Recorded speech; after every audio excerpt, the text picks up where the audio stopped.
Hoje eu quero ver com vocês um vídeo que vazou de um encontro entre Pablo Marçal e apoiadores e eleitores dele, no qual ele revela ali o fake que ele é, né? Vamos ouvir juntos aqui e depois eu quero analisar alguns pontos sobre essa fala do candidato a prefeito de São Paulo que tem causado aí ao longo dos últimos meses, né? Vamos assistir juntos.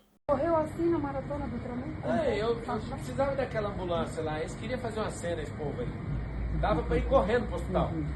Tranquilo. Não, dava. Não é insuportável. Só que aqui tá o segredo. Cadeirada é o de menos do que a gente tá sofrendo com esses caras. Eu tomo mais 10 dessas por semana, se for o caso. Mas não a regra. Pra quem não é bobo aqui, sabe ler, eu dava conta de segurar aquela cadeira, eu dava conta de agredir aquele cara, dava conta de tudo, mas eu fiz questão de levar pra sentir mesmo, de verdade. Para mostrar, porque esse período não é período de proposta, aprenda a jogar. Esse é um período de mostrar quem as pessoas são. Então, essa fala do Marçal é bastante reveladora e a gente vai entender por quê. Para começar, eu quero dar um exemplo para vocês aqui, eu quero propor uma situação, um caso, e ouvir a resposta de vocês. Imagina que você tem um cara que namora uma menina e esse cara, ele agride a namorada, ele trai a namorada, ele maltrata a namorada, ele mente o tempo todo para ela, e aí ele pede a namorada em casamento e as pessoas falam assim, olha, a gente sabe que é um cara problemático, a gente sabe que ele tem comportamentos que são inaceitáveis, mas depois que casar com ela, ele vai melhorar. Ele vai mudar, afinal de contas, ele vai se comprometer com ela aí para a vida toda e ele vai se tornar um cara melhor. Você realmente acreditaria nisso? Você pega um cara que durante o começo da relação, o namoro, né, que é o momento da conquista, nesse momento que é o momento de conhecer outra pessoa, ele já maltrata a parceira, como é que você acha que ele vai tratar depois do casamento? Deixa aqui na resposta desse vídeo aqui, deixa no comentário desse vídeo o que você acha sobre isso. Por que eu digo isso, né, e eu proponho esse cenário? Porque eu entendo que muita gente tende a achar que os fins justificam os meios. E isso vale para a política, isso vale para outras situações, mas as pessoas tendem a justificar que a finalidade é boa, sabe, a minha meta é positiva, nesse caso vale tudo para chegar nessa meta. Por exemplo, aqui você tem o Pablo Marçal reconhecendo que ele fez um show, um espetáculozinho, uma cena desnecessária, usando inclusive uma ambulância, né? Não sei se era ambulância pública, mas ele utiliza uma ambulância para fazer um showzinho depois da cadeirada, né? Eu falei sobre esse caso aqui, mostrei a cena inclusive, depois da cadeirada que ele levou do Datena, para fazer esse espetáculo, que é o que ele faz. Se tem alguém que entende muito bem como gerar, sabe, burburinho nas redes sociais, é o Marçal. Embora, nesse caso, a cadeirada tenha sido o efeito contrário do que se imaginava. Ele perdeu o percentual em intenção de voto, aumentou a rejeição ao Marçal, então me parece que essa cadeirada não foi uma coisa positiva para o Marçal, não apenas envolvendo a agressão, mas também envolvendo a percepção das pessoas sobre ele, até porque muita gente compreendeu que ele levou a cadeirada porque ele provocou. Então, assim, ele é alguém que causa, que, sabe, agita, que perturba, que provoca, e aí as pessoas compreenderam que nesse caso aqui ele tem uma grande dose de responsabilidade, embora, claro, a gente não compactue com a violência, mas ele é alguém que atrai para si a animosidade e instiga esse tipo de espírito de raiva, sabe, de violência. Então você tem aqui uma pessoa reconhecendo publicamente com seus apoiadores, que até riem ali, que ele está manipulando o jogo. Que ele fala ali, né, não é momento de propostas agora, é momento de revelar quem as pessoas são. E de fato, o que está acontecendo é revelar quem ele é. O modo como ele age de maneira a enganar as pessoas, a distorcer a percepção das pessoas, a manipular as pessoas para ganhar voto. Eu digo isso porque, na minha concepção, na minha percepção, né, e aqui eu vou falar da minha visão, inclusive, de ética, né, de comportamento ético em relação à política, em relação às demais pessoas. Para mim, os fins não justificam os meios. Pelo contrário, os meios são muito mais importantes, às vezes, do que o próprio fim. Eu digo isso porque a gente percebe aí que há muitas figuras políticas, muitos grupos, né, muitos grupos militantes que acham que podem adotar uma postura antiética durante o processo de convencimento, de persuasão da militância, de obtenção do poder. Isso foi o caso do Bolsonaro também. Podem mentir para as pessoas, podem propor violência, podem cometer atos de violência com base na justificativa de que a finalidade, né, o objetivo é nobre. Então, assim, eu defendo os reais valores, eu defendo os trabalhadores, eu defendo, sabe, a maioria das pessoas, eu defendo os cristãos, eu defendo, sei lá, qualquer grupo que você possa colocar aqui nessa lacuna aqui, né? Quem você defende, que representa, sabe, o grupo importante a ser defendido, e aí, com base nisso, propor, sabe, atos violentos, perseguição de opositores, a morte de opositores, a destruição de patrimônio, das condições de vida daquele grupo adversário, com base na finalidade que é justa, é nobre, é valorosa, portanto, vale tudo.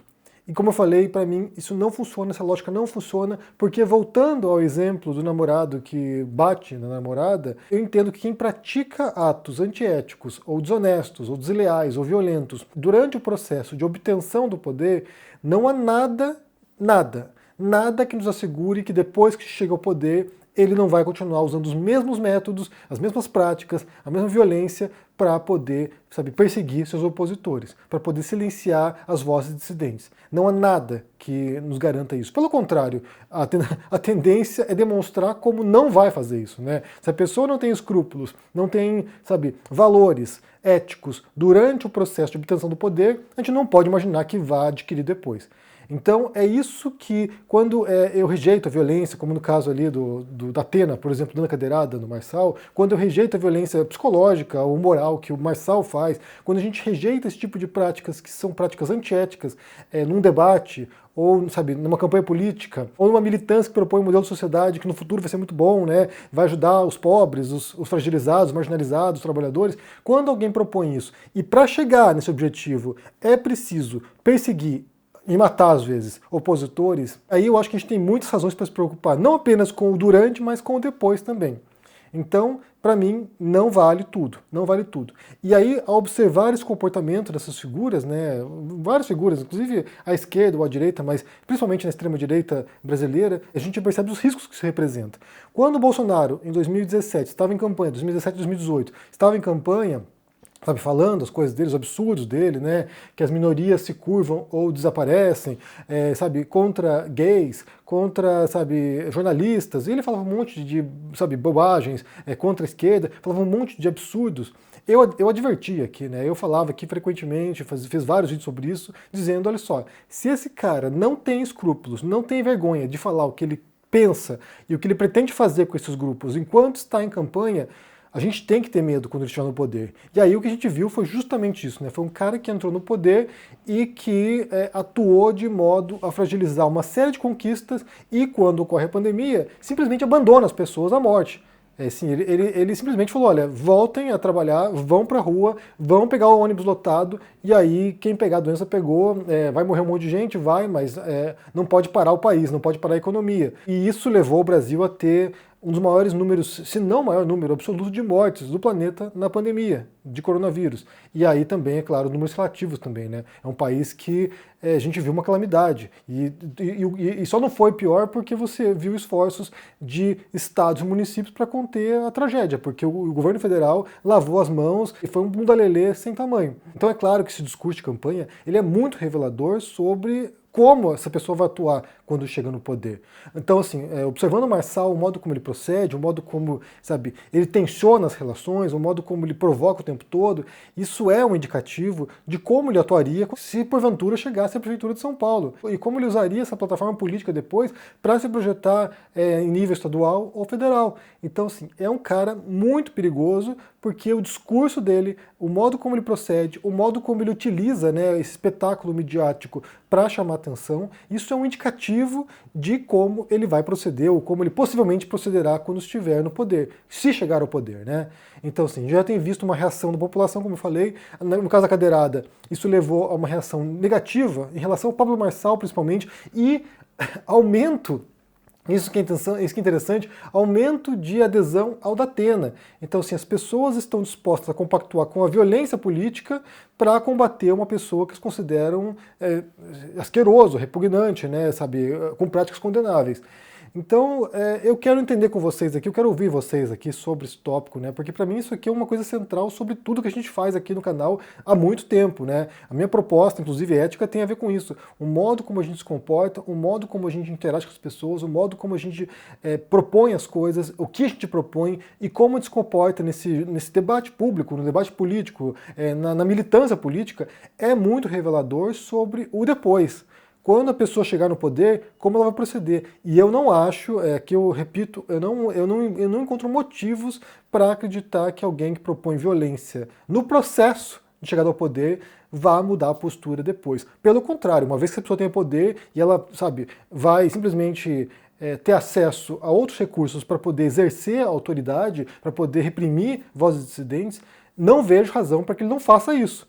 Pelo contrário, ele vai ter poder. E com esse poder ele vai simplesmente agir como ele bem compreende que é o modelo de sociedade que ele pretende adotar. Então, a gente viu isso com o Bolsonaro, a gente viu isso com o Bolsonaro, a gente viu isso com o Trump. Nos dois casos, no final do mandato deles, ao se recusarem a aceitar as eleições, os apoiadores, legitimados por esse discurso de que eles representam os valores positivos e nobres e justos e cristãos também, essas pessoas invadem a sede do Congresso nos Estados Unidos, invadem os três poderes no Brasil, porque eles não querem aceitar a mudança de poder. Então, há muitos motivos para se preocupar em relação ao método do Pablo Marçal. Não há dúvida disso, há muitos motivos para se preocupar, assim como há motivos para se preocupar em relação a outros grupos militantes que defendem um modelo que é violento para chegar ao poder, porque não tem como mudar a estrutura social se não for pela violência na cabeça dessas pessoas, e aí na expectativa de que depois vai ser melhor. E eu não acho que vai ser melhor, acho que vai ser pior, né? Mas me diga o que vocês pensam aqui sobre isso, deixa aqui embaixo no comentário, deixa o joinha, se inscreva no canal aqui ativando o sininho, isso é muito importante para ajudar aqui no engajamento, se torne um membro da Uma Força e se cuide por aí. Um forte abraço e até mais. Tchau. Virou assunto. Todo mundo só comenta o lançamento da nossa série documental Bets, o jogo sujo que ninguém comenta. Pois é, o pessoal não comenta as bets, mas está todo mundo comentando o nosso documentário. E como acontece em jogo de futebol, gol bonito tem que ter replay. E foi um golaço que o ICL fez. E a gente resolveu liberar o replay para vocês poderem assistir esse lançamento. O lançamento vai ficar disponível por pouco tempo aqui para vocês poderem assistir nesse replay. Assiste e faz parte, junto com a gente, desse movimento para enfrentar uma das maiores doenças que tomou conta do nosso país. Um abraço e bom espetáculo para vocês assistirem.